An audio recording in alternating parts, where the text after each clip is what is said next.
Je suis une femme de 45 ans qui a vécu un traumatisme dans sa vie. Le père de mes enfants, qui était l'homme de ma vie, est décédé. J'avais 34 ans.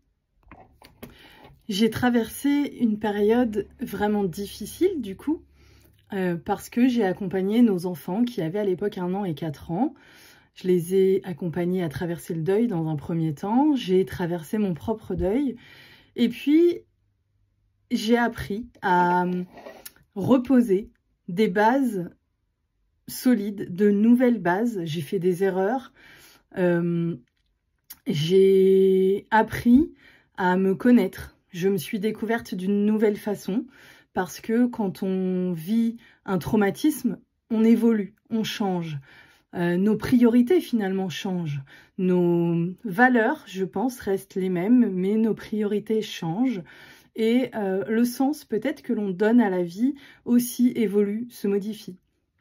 Sur mon parcours personnel, j'ai ressenti beaucoup de solitude dans le sens du manque de soutien, du manque de solidarité, peut-être du peu de reconnaissance d'une situation particulièrement difficile comme celle que je vivais.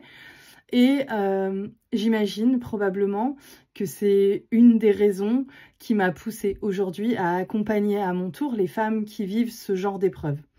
Mon rêve, mon souhait aujourd'hui, c'est vraiment de pouvoir proposer aux femmes qui traversent une épreuve similaire et même finalement d'autres épreuves de vie, de pouvoir leur proposer une communauté, de pouvoir leur proposer, leur dire voilà, vous n'êtes pas toute seule, tu n'es pas toute seule. Si tu regardes, il y a d'autres femmes qui vivent la même chose que toi, qui sont déjà passées par là, qui passeront par là malheureusement.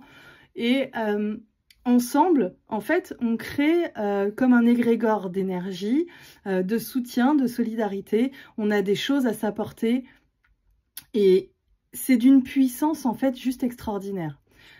Quand j'ai créé, pour commencer, le groupe privé Après la pluie, le beau temps, j'ai remarqué cette humanité, cette solidarité et en particulier ce besoin qu'on a quand on traverse une épreuve difficile de se rassembler.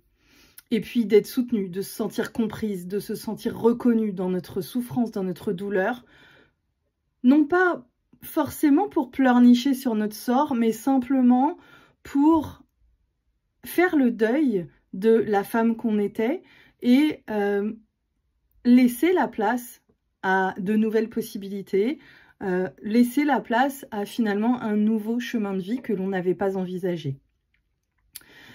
Alors, j'ai choisi de proposer des accompagnements, moi, payants, des accompagnements personnalisés pour accompagner les femmes avec qui elles sont. Je me suis rendu compte que c'était important d'adapter mon langage, d'adapter les outils que je peux proposer à chaque femme, parce que chaque femme est unique, chaque situation est unique, chaque famille est unique, parce que derrière une femme, il y a ses enfants, son enfant, il y a tout un tas de choses. Une personne n'est pas juste une personne. Une personne, c'est elle et c'est sa tribu autour. Donc, je trouve ça important d'avoir une possibilité d'adapter, moi, ce que j'ai à proposer à chaque femme. C'est pour ça que j'ai créé donc la consultation dont je parle ici, qui s'appelle Empowerment et qui est comme un espace d'oxygène qui va venir redonner de l'élan de vie, qui est vraiment adapté à ta situation, qui va venir te permettre tout simplement de basculer vers ton nouvel élan de vie, celui qui va te donner le petit coup de boost, l'impulsion, parce que on le sait parfois, on est pleine de courage, on est pleine de bonne volonté, mais on a besoin par moment de quelqu'un qui vient nous rebooster derrière parce que c'est difficile et qu'on ne peut pas tenir le coup tout le temps, toute seule. Voilà pourquoi j'ai créé ça. Et puis les choses ont évolué, la vie a continué d'avancer, j'ai moi-même évolué, les enfants ont grandi. Et donc de nouvelles opportunités sont arrivées, j'ai envie de dire, dans mon esprit. Et j'ai eu à cœur de créer cette association.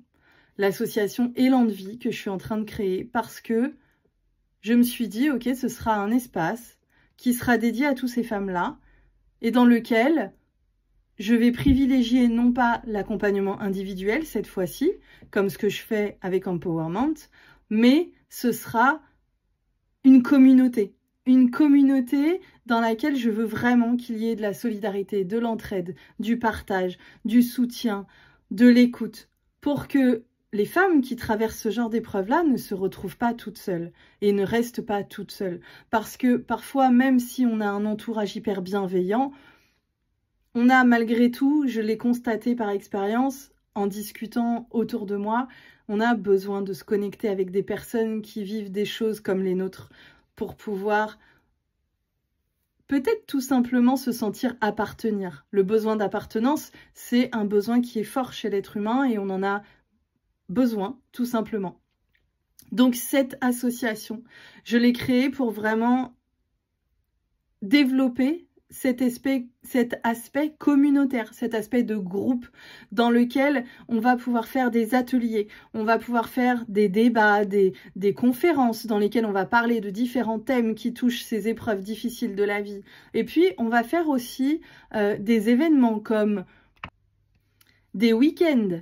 J'ai envie d'organiser des rencontres, voilà, des week-ends dans lesquels je vais pouvoir te proposer de venir avec tes enfants, parce que je veux pas que ce soit une limite, que tu ne puisses pas faire garder tes enfants ou que tu n'aies pas à cœur tout simplement de te séparer d'eux, parce que quand tu traverses une épreuve difficile, tu es peut-être rassuré de rester avec tes enfants tout simplement, même si c'est dur, parce que tu sais qu'ils ont besoin aussi de repères et que c'est peut-être ton choix et ton désir à ce moment-là. Et c'est quelque chose que je respecte tout à fait.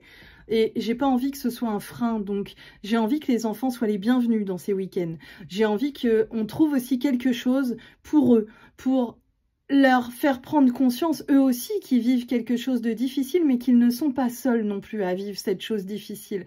Qu'il y a d'autres enfants comme eux qui vivent des expériences comme ça, difficiles de la vie, mais qu'il y a aussi de l'espoir, que ce n'est pas une fatalité, qu'il y a la possibilité d'évoluer, de grandir, de se faire plaisir, de s'amuser, d'avoir de la joie dans sa vie d'enfant, même si on vit une épreuve difficile comme celle-là. Donc, je voudrais des événements de rencontres comme ça, où les enfants seraient les bienvenus, et également où on pourrait compter sur de la solidarité pour s'occuper des enfants des uns, des autres, pour s'entraider, qui est vraiment cet esprit-là, c'est important pour moi, c'est quelque chose qui me tient vraiment à cœur. Et puis, je voudrais qu'il y ait aussi dans ces week-ends des espaces dans lesquels chaque femme peut s'accorder un temps juste pour elle. Même si elle vient avec ses enfants, qu'elle puisse s'accorder dans le week-end un moment juste pour elle. Un moment pour se faire du bien, un moment dans lequel elle va pouvoir recevoir un soin pour lequel elle sera d'accord, avec lequel elle sera à l'aise et dont elle pourra profiter pleinement des bénéfices. C'est vraiment l'objectif de cette association. Et j'aimerais obtenir des financements pour réduire les coûts de ces week-ends. En tout cas, je vais tout faire pour ça. Donc, ça demande pas mal de démarches. On a tout un système, hein, une organisation, il y a des choses à faire, des dossiers, etc. Mais je m'arrêterai pas là. Donc, je vais faire tout ce qui est nécessaire. Il est possible que dans un premier temps, les premiers événements que je propose, il n'y ait pas d'aide financière puisque c'est le début de l'association, donc il y a un temps pour tout, il y a un temps pour démarrer, il y a un temps pour se faire connaître et se faire reconnaître aussi en tant qu'association et obtenir ces fameux financements. Donc j'ai envie de commencer malgré tout à les proposer ces événements pour, tout simplement pouvoir ne plus perdre de temps et offrir au plus grand nombre de femmes, voilà, cet esprit de soutien. Donc tout ça, c'est en cours de création. Vous pouvez suivre l'ensemble des actualités sur le compte Instagram de l'association, association-du8 Élan de Vie, et sur mon compte Instagram pro, Mélanie-du8 Rouen. Et puis, j'ai envie de dire que si vous êtes motivé pour faire partie de l'association en tant qu'adhérente, n'hésitez pas à me le faire savoir en messagerie privée. Si vous avez envie de participer, de contribuer à cette association en tant que bénévole, c'est pareil, faites-le moi savoir. pour l'instant de façon privée. Ensuite, il y a des choses qui vont se mettre en place, des formulaires, tout un tas de choses comme ça. Pour l'instant, j'attends l'accord de la préfecture pour vraiment valider cette association, son existence juridique. Si vous avez des questions, pareil, n'hésitez pas, vous pouvez les noter en commentaire ici sous ce réel, sous cette vidéo. Et puis voilà, n'hésitez pas à partager. Si vous avez des personnes autour de vous qui ont besoin de soutien, qui vivent une période de transition difficile, des femmes qui vivent un deuil, peut-être une séparation, un divorce, une transition de vie particulièrement difficile, qui du jour au lendemain se retrouvent peut-être sans rien. Il y a des périodes de la vie comme ça qui peuvent être vraiment difficiles et qui peuvent nous mettre vraiment à terre. Donc n'hésitez pas aussi à diffuser ce message pour les personnes qui en auraient besoin autour de vous. Et puis même d'en parler, parce que plus on en parle et plus on diffuse le message et plus ça se fait savoir. Donc je compte sur vous, j'ai besoin de votre aide pour développer cette association.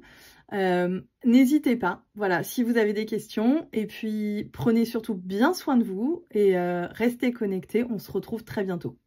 Bye!